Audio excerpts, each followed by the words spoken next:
magazine géopolitique d'Alexandre Adler, présenté par Steve Nadjar. Bonjour Alexandre Adler. Bonjour.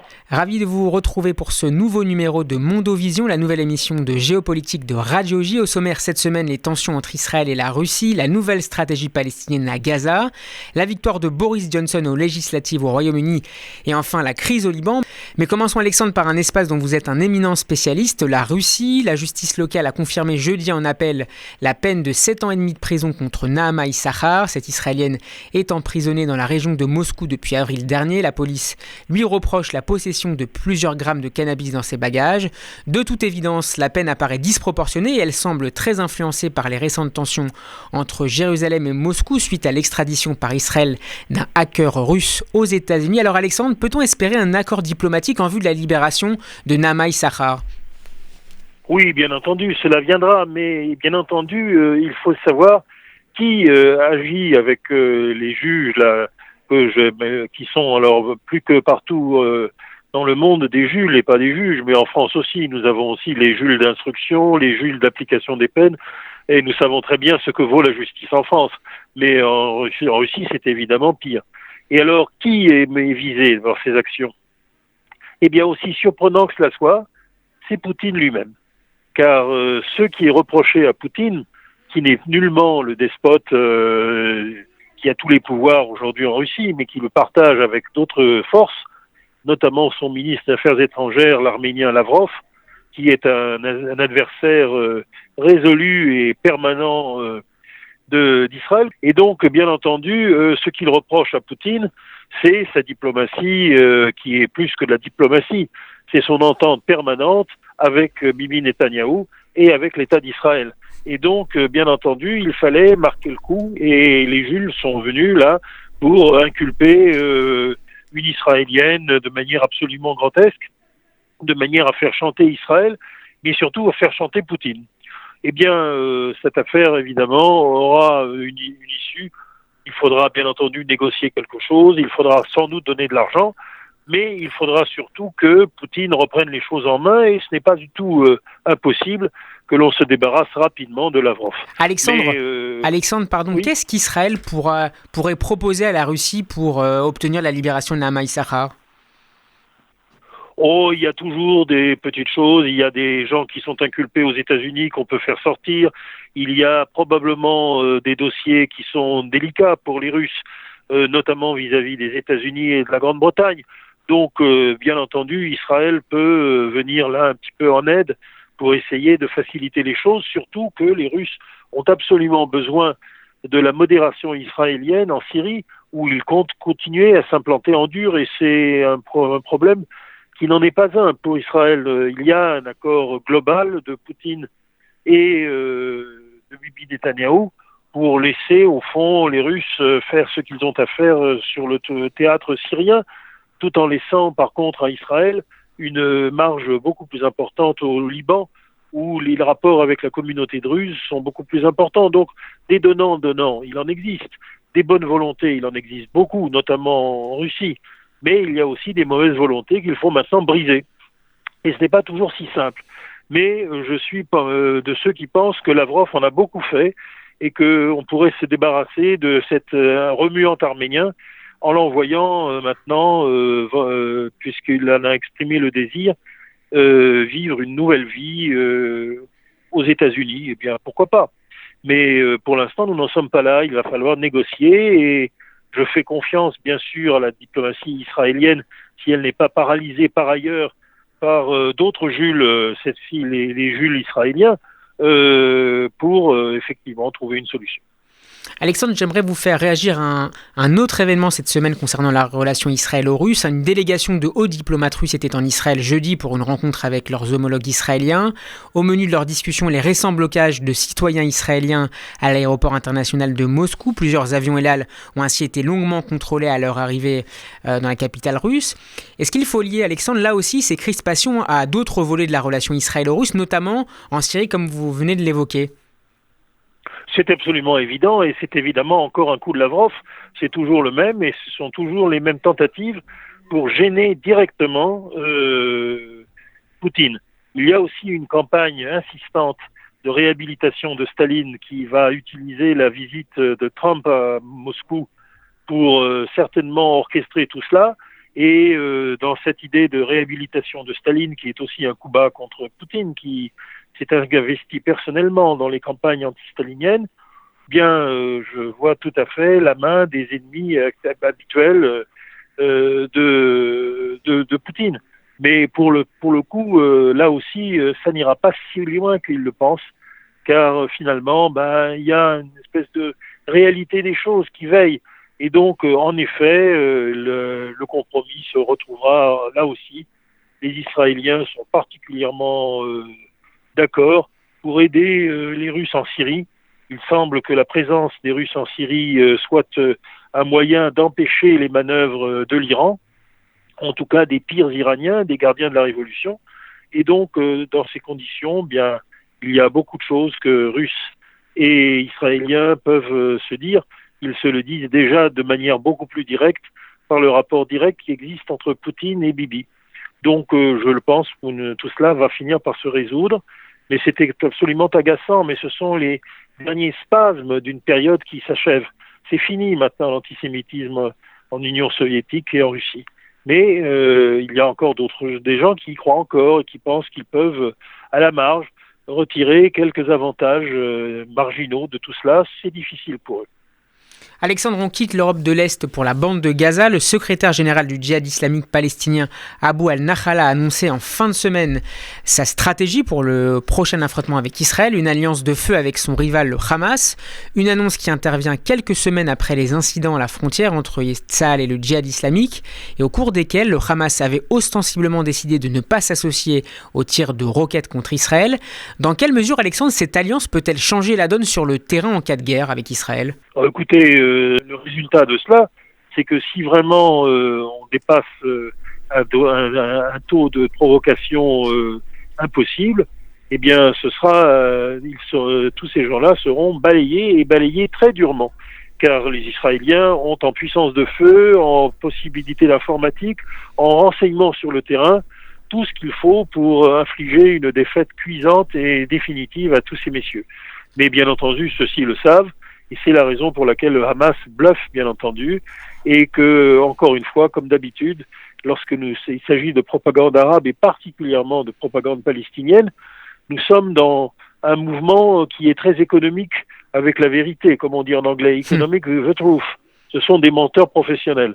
Par conséquent, ce qu'ils disent est généralement le contraire de ce qu'ils font. En réalité, nous savons très bien que le Hamas a décidé de ne pas tomber dans le piège et de conserver des atouts importants à Gaza, ce qui suppose qu'il gère Gaza en père de famille, c'est-à-dire comme jusque-là Abou Mazen avait l'intention de le faire pour le compte d'Al-Fatah.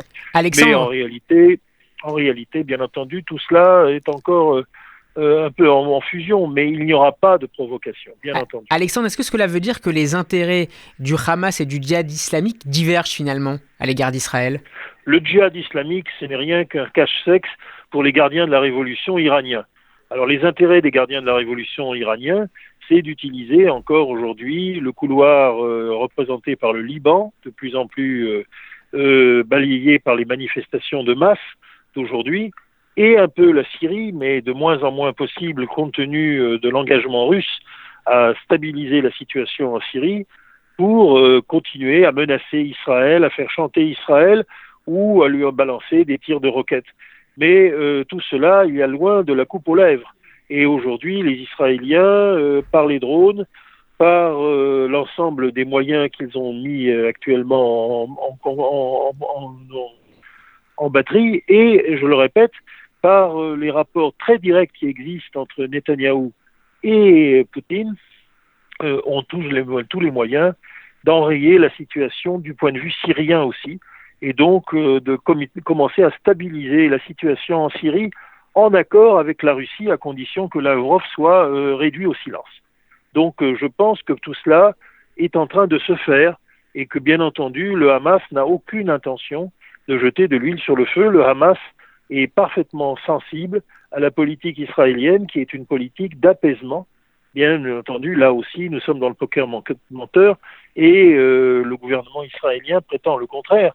Et bien entendu, avec face, il y a un véritable interlocuteur dans le camp religieux, qui est un interlocuteur modéré, qui cherche lui aussi à trouver un compromis global avec les Palestiniens, passant d'abord par l'existence d'une puissante communauté palestinienne de citoyens israéliens qui ont accepté la citoyenneté israélienne et qui en jouent aujourd'hui, évidemment, dans l'intérêt global des Palestiniens, mais certainement pas comme autrefois. Alexandre, vous étiez optimiste lors de notre dernier échange sur la victoire de Boris Johnson au Royaume-Uni et vous aviez bien raison puisque le candidat conservateur a largement devancé son rival travailliste Jeremy Corbyn. Le Premier ministre israélien Benjamin Netanyahou s'en est félicité et dans la foulée, Boris Johnson a annoncé que son gouvernement combattrait les initiatives locales en faveur du BDS contre Israël. Comment voyez-vous, Alexandre, l'avenir de ces relations israélo-britanniques ? Bon, d'abord, il faut savoir que, évidemment, le Premier ministre britannique, Boris Johnson, est un philosémite convaincu, comme l'était Winston Churchill. Et d'ailleurs, la biographie qu'il a écrite à la gloire de Winston Churchill ne fait pas mystère de l'engagement de Winston Churchill, qui fut presque constant, même si c'était un Anglais avec les contraintes auxquelles il était exposé, en faveur de l'État d'Israël, en faveur du mouvement sioniste. Le premier sioniste de Grande-Bretagne, ce fut Winston Churchill, contre Attlee, son bras droit travailliste, contre tout l'antisémitisme spontané de tout l'establishment britannique, qui ne s'est pas gêné d'utiliser tous les arguments possibles et imaginables pour contrevenir à la naissance de l'État d'Israël dès 1947-48, et par la suite de continuer à nous faire des malheurs. Mais bien entendu, l'opinion anglaise est assez différente. Elle n'a jamais eu ces préjugés anti-israéliens. Et il y a aussi, bien entendu, une communauté juive britannique avec des gens très remarquables et qui ne se laissent pas faire. Donc, dans ces conditions, eh bien, il est évident que Boris Johnson, lui, ne mange pas de ce pain-là. Et il est absolument décidé à combattre maintenant tout l'antisémitisme britannique, qui est très dominant à gauche, bien sûr, et la gauche a été battue dans les conditions que l'on sait, mais aussi assez représentée à droite dans l'establishment habituel.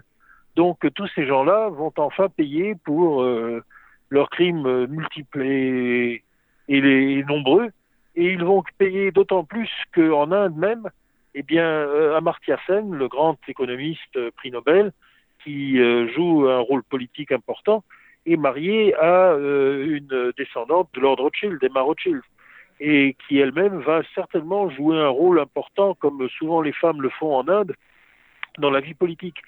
Donc attention, nos amis britanniques ont mangé leur pain blanc, c'est fini l'antisémitisme, ils sont bien amusés avec nous, notamment en 47-48, mais là la relation est terminée. L'Angleterre n'est plus antisémite. Il y a encore plein d'antisémites en Angleterre, plus qu'en France en réalité, mais ils ne peuvent pas tout. Pas plus que les Jules qui sont amusés à exonérer un assassin qui, bien entendu, est innocent puisqu'il avait pris du cannabis. Bon, écoutez, j'espère que nous allons pétitionner. Je prends d'ailleurs l'initiative, pour ma part, de rassembler une pétition nationale là-dessus. Mais on va battre ces gens-là. On va les battre. Vous parlez de l'affaire Sarah Halimi, Alexandre, pour nos éditeurs. Bien sûr, bien entendu. C'est cette affaire dont je parle. Mais il y en a en Angleterre aussi, ce sont les mêmes salopards, et bien entendu, à un moment donné, il va falloir leur livrer bataille et les battre. Exactement comme Lavrov en Russie. Il y a un certain nombre d'ennemis, mais comme par hasard, et c'est là où on voit que nous sommes à l'aurore de temps un peu messianiques, ils se découvrent, on les voit, on les comprend, ils sont absolument diaphanes. Ils peuvent plus se cacher derrière les troncs d'arbres. C'est quand même mauvais pour eux, ça. Est-ce que le Brexit, qui devrait être officiel en janvier, peut favoriser le renforcement des relations entre Jérusalem et Londres ? Absolument, parce que toutes les relations internationales dont maintenant Boris Johnson a l'initiative vont être revues à la hausse. C'est-à-dire que, bien entendu, il y a d'abord l'idée d'un rapprochement de plus en plus important entre l'Angleterre et la France, le retour à l'entente cordiale, et bien entendu cet accord qui a été déjà préparé par des discussions avec Emmanuel Macron est le moyen de compenser l'effet de souffle produit par le fait que l'Angleterre quitte la communauté européenne, mais elle le quitte pour mieux y revenir, pour revenir en fait à l'Union européenne sous une forme politique, c'est-à-dire des accords de gré à gré, État avec État, et bien entendu, il y aura aussi un rapprochement avec l'Allemagne. Ça, c'est de la politique de Boris Johnson. Mais Israël, ça ne fait aucun doute aussi. Boris Johnson ne veut plus entendre parler d'une Angleterre qui met des bâtons dans les roues à la politique israélienne partout où c'est possible, qui vote évidemment toujours dans les organismes internationaux contre Israël. C'est exactement ce dont il ne veut plus, et exactement comme d'ailleurs la France aussi va arrêter ce genre de choses qui plaît tant, n'est-ce pas, au Quai d'Orsay. On va terminer, Alexandre, cette émission avec le Liban, qui a désormais un nouveau Premier ministre après la démission de Saad Hariri. Il se nomme Hassan Diab. Cet ancien ministre de l'Éducation a reçu le soutien du Hezbollah. La crise qui secoue Beyrouth depuis 2 mois est-elle pour autant derrière nous, selon vous ? Non, elle devient maintenant de suraiguë, mais il est évident que tous ces hommes politiques bidons qui sont dans la main des islamistes du Hezbollah, eh bien, devront partir les uns après les autres, parce que, tout simplement, le peuple libanais n'en veut plus. Et quand je dis le peuple libanais, il s'agit bien entendu des chrétiens, ça ne fait aucun doute, mais il s'agit aussi de certains milieux, notamment des chiites modérés qui en ont assez du Hezbollah, et c'est aussi le cas, bien entendu, d'un certain nombre d'autres communautés sunnites. Bref, c'est la fin de l'hégémonie islamiste au Liban, et il va falloir évidemment le faire en les poussant vers la sortie, et ceci demande pas mal d'énergie et pas mal d'alliances politiques auxquelles Israël doit travailler. Si Israël n'était pas paralysé par ce qu'on appelle dans le Talmud la haine sans raison, c'est-à-dire ces bêtises paralysantes qui affectent également l'État israélien dans les attaques d'une bassesse insondable à l'égard de Bibi, ça irait encore mieux. Mais à un moment donné, Israël se ressaisira et Israël donnera, avec l'aide de la communauté druze, une impulsion décisive à la formation d'une coalition démocratique libanaise qui sera le meilleur allié de l'État hébreu dans la reconstruction de la région. Et bien entendu, tout ceci se fait en parfaite coopération avec l'homme fort de l'Arabie Saoudite, Adel Jouber, qui n'a qu'une idée aujourd'hui, c'est de revenir à Damas et de reprendre le contrôle au moins du sud de l'État syrien, qui est le complément naturel de la politique saoudienne dans son ensemble. Alexandre, que conseilleriez-vous au gouvernement israélien pour favoriser l'affaiblissement de ses ennemis au Liban ? La première chose à faire, me semble-t-il, c'est d'abord de s'entendre avec les Druzes par l'intermédiaire des Druzes israéliens qui sont les défenseurs les plus extraordinaires de l'État d'Israël dont nous avons toujours bénéficié et qui aujourd'hui encore ont payé, notamment dans les gardes frontières, un prix du sang pour la défense de l'État juif et du judaïsme, bien sûr, dont nous devrions être entièrement reconnaissants. Et je pense que parmi les nombreuses décisions symboliques qui peuvent affecter toute la communauté druze, notamment au Liban, par contre-coup, nous devrions accepter qu'il y ait une loi du retour, certes distincte de la loi du retour qui a été inventée par Ben Gurion, mais une loi du retour pour la communauté druze en raison des services rendus par la communauté druze à la construction de l'État d'Israël, et ce, depuis 1945.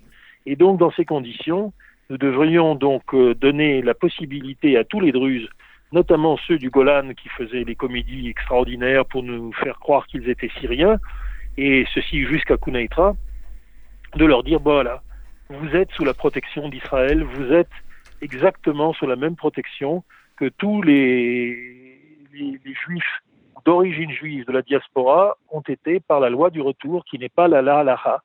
On ne leur demande pas la halacha, on leur demande simplement est-ce qu'ils sont menacés en tant que juifs ou par leur origine juive. Ils ont la loi du retour. Eh bien, les Druzes, c'est la même chose. S'ils veulent bénéficier de la protection d'Israël, qu'ils en bénéficient, et ce sera bien entendu l'acte symbolique fondamental pour l'annexion définitive du Golan. C'est la fin de ce 5e numéro de Mondovision, l'émission géopolitique de Radio J. Merci Alexandre Adler. Je vous souhaite ainsi qu'à tous nos auditeurs. C'est moi qui vous remercie. Je vous souhaite je souhaite un bon Hanouka. Nous sommes pratiquement à RF Hanouka. Oui. Et je souhaite un très bon Hanouka à tous nos auditeurs et que la lumière nous envahisse pendant ces 10 jours fondamentaux. Ces 10 jours où les séphirotes vont luire vraiment de tout leur caractère de pierre précieuse qui nous accompagne dans la vie. Joyeuse fête de Hanouka, Alexandre. Bonne semaine à tous et à dimanche prochain. À dimanche prochain.